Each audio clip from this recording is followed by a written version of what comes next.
If you're like me, you like to collect guns. I love collecting guns, and there's some guns that I really like that are probably not worth a whole lot of money, and there's some guns that I like that certainly are. And there's certain guns that you just never want to let go. So what we're taking a look at today is we're taking a look at the top 10 guns that if you own them, you never want to get rid of these guns. Number 1, the Colt Single Action Army Model 1873. Value on these guns are between $1,500 and $30,000 depending on when they were made. If you can get the first generation, you could absolutely expect to get $30,000 for that gun if it's in working condition. This is, of course, the gun that won the West and carried by famous names like Wyatt Earp. I've even seen some of these first generations go for as high as $50,000, but if you have one of these, you never want to get rid of it. Number 2, Walther P38. Post-World War II, this gun was by far more rugged than the P08, otherwise known as the Luger.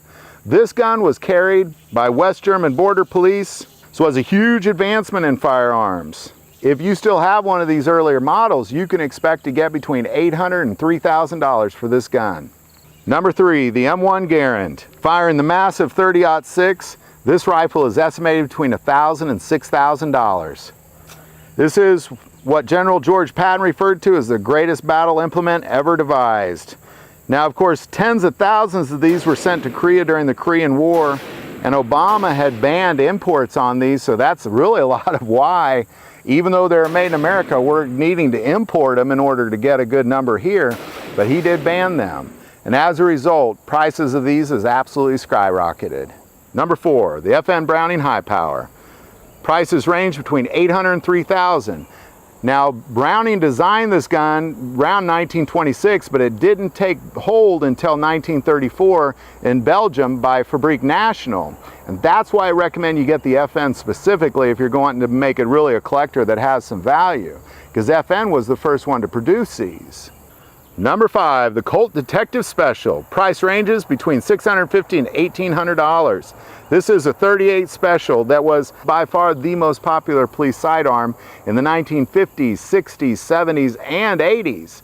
It has been in a wide variety of older police film. Number 6, the Smith & Wesson Model 29. Value ranges between $800 and $3,000. This was determined at the time to be the most powerful handgun in the world, shooting the .44 caliber and carried by, most famously, Dirty Harry, starting in 1971.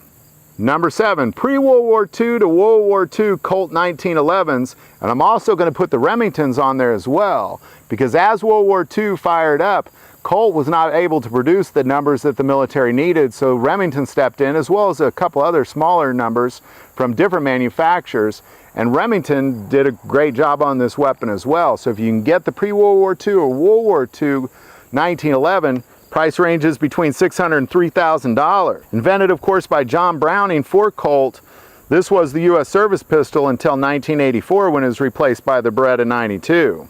Number 8, the Russian SKS. Now I'm putting this on this list because you used to be able to pick this up for about $180. Good luck touching one under $600, and you might even see them as high as $1,200 depending on the variant.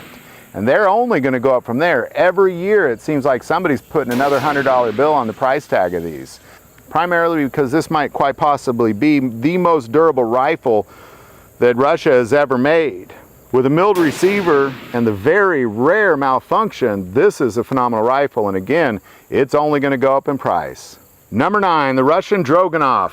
Imported into the United States under the name of the Tiger. There are 44 countries that carried this as their marksman rifle. Very accurate. It does have a thin barrel, so once it heats up, it starts to lose its accuracy a bit, but still a very, very accurate rifle. Price tag on these range between $1,500 and $10,000. Now I'm also going to throw the Romanian PSL on this list as well in this category. Very similar to the Dragunov, but I'm going to kind of put it with it because it's a little bit different but still very similar and going up and up and up in price. The Romanian PSL is picking up between $1,200 and $5,000, especially if you can get either one of these rifles with the Russian PSO 1M2 military issue 4x24 scope. And finally, number 10, the Sig Sauer P210. This was originally designed to be a 9mm Swiss military and police issue from 1945 to 1975. They also made this in a 7.62 by 21, And when I first started looking at this pistol, they were around the $2,000 mark. Now you're looking at about $2,700 to about $15,000 depending on which one you get and the condition it's in. Now, of course, Sig Sauer is redoing these P210s, but they are made in Germany. I would only be interested in the Swiss ones, and only the Swiss ones are on this list. This quite possibly may be the most accurate pistol ever made, and that's why it's on this list. Also, its price tag is just going up by about $1,000 every couple of years. So there you go. There's my top 10 guns that I would never sell because they're only going to go up in value. If you like this video, click like and subscribe. You can also now find us at godfamilyandguns.org and on Facebook. You can also now be a patron of this channel, and our Patreon link is below. But by far the most important part of this YouTube channel is it's a ministry to us and we take prayer requests. Don't ever hesitate to send that stuff in. Thank you for watching this episode of God, Family, and Guns. And as always, love God, love your family, and love guns.